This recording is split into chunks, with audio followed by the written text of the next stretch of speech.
Éternel, je te prie de mettre en nous l'amour véritable et que nous puissions te suivre, quels que soient les vents et marées. Je prie, Père, au nom de Jésus, que toute montagne qui m'empêche d'aller de l'avant pour ta gloire soit aplanie. Au nom de Jésus Emmanuel, j'ordonne que les montagnes qui m'empêchent d'aller de l'avant pour le royaume soient déracinées et jetées dans la mer. Au nom de Jésus Emmanuel, les montagnes qui empêchent à ton Église d'être debout pour ta gloire soient déracinées et jetées dans la mer. Au nom de Jésus Emmanuel, je l'ordonne par l'autorité du Saint-Esprit. Père Saint, merci parce que tu as vaincu. Il n'y aura plus d'autre sacrifice en dehors du sacrifice de Jésus. Il n'y aura plus, il n'y en aura plus jamais. Tu as reçu le nom au-dessus de tout nom. Je prie dans le nom de Jésus-Christ que ta parole soit prêchée partout dans le monde. Père, suscite des prédicateurs qui prêcheront la parole du royaume.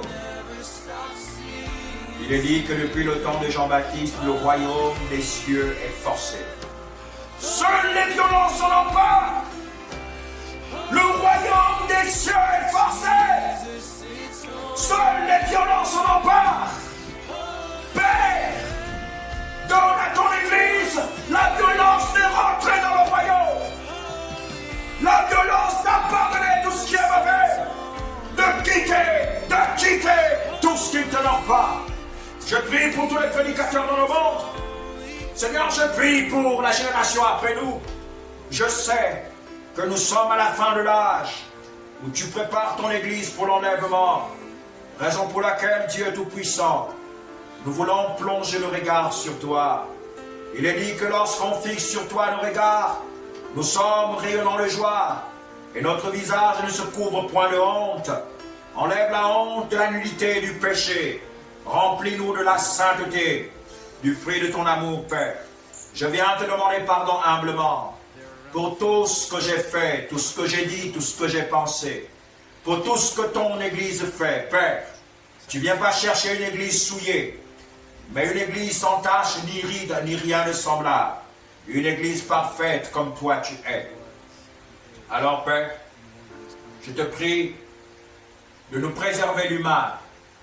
Un jour tu priais, tu disais, Père, je te prie pas de les ôter du monde, mais de les préserver du mal.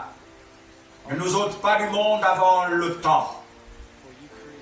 N'accepte pas que nous puissions quitter la terre avant d'accomplir l'œuvre pour laquelle tu nous as envoyés. Nous sommes des étoiles qui sont descendues du ciel, mais c'est toi la plus grande étoile qui avait traversé l'Orient. Lorsque les mages avaient vu, ils avaient su que le Sauveur est né. Alors, Père, il y a des personnes que tu suscites pour parler du Sauveur que tu es. Père, que nos bouches soient remplies de la sainteté, que nos corps soient remplis de la sainteté, que nos pas soient conduits dans la sainteté. Père, je prie pour le corps du Christ. Il y a plusieurs faux prophètes. Il y a plusieurs faux prédicateurs. Mais Père, les fruits, fais sortir les fruits, afin que le monde sache quels sont les fruits qui viennent de toi. Donne-nous de méditer ta parole et de la vivre, car c'est par elle que nous sommes sauvés. Que ton nom soit glorifié, Père. Que ton nom soit célébré dans le glorieux nom de Jésus. Saint-Esprit de Dieu, je te remercie infiniment parce que maintenant je suis en train de rentrer dans l'eau de la parole. Que cette parole, Père Saint, transforme totalement ma vie. Alors que je la lis, alors que je plonge mes regards sur elle, fais-moi rayonner de joie par la guérison de mon âme. Il y a plusieurs vents contraires. Quand je regarde à l'horizon, je me dis, Père, que ferais-je? Je vois devant moi les murs de Jéricho. Père, envoie et suscite des ouvriers dans ta moisson. Tu as dit la moisson est grande, mais il y a peu d'ouvriers. Tu m'as donné la vision des ouvriers de la dernière heure. Mais je sais qu'il y a des hommes qui n'attendent pas. Que tu t'es choisi pour ta gloire. Relève, ouvre les yeux de ceux-là qui luttent. Enlève la peur. Enlève la peur. Afin que ces hommes se lèvent pour ta gloire. Je pourrais parler d'un rassemblement. Je sais que tu le fais. Tu l'as déjà fait. Ici, il ne dit pas que j'ai vu le Seigneur en train de manger ou de marcher.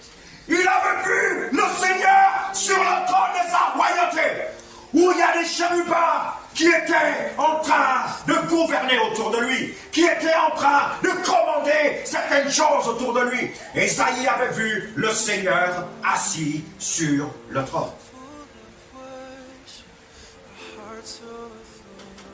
La Bible nous déclare ici, sur son trône élevé.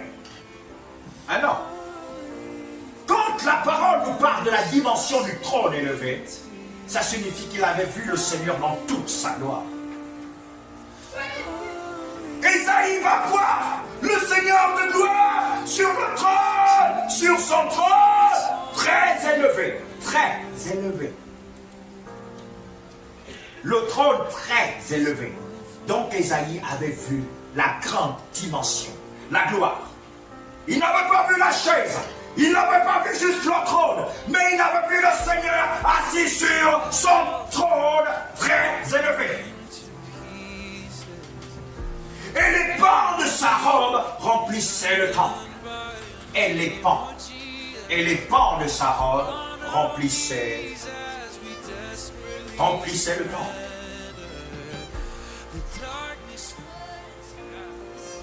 Les séraphins se tenaient au-dessus de lui. Les séraphins, en fait, ils regardent les séraphins, les chérubins, l'armée au ciel, et le Seigneur assis sur son trône très élevé. Ésaïe avait vu ça, mais le Seigneur Dieu Tout-Puissant, plus bas il va dire, qui enverrai-je? Nous comprenons ici par ce mystère qu'il ne suffit pas de voir le Seigneur. Il ne suffit pas de voir Dieu dans un songe. J'ai vu Jésus dans un rêve, j'ai vu des anges. Mais qui enverrai-je? Est-ce que tu peux répondre, me voici, envoie-moi? Quand Dieu pose la question, oui, parce qu'il y a une différence entre rêver, entre voir le règne de l'esprit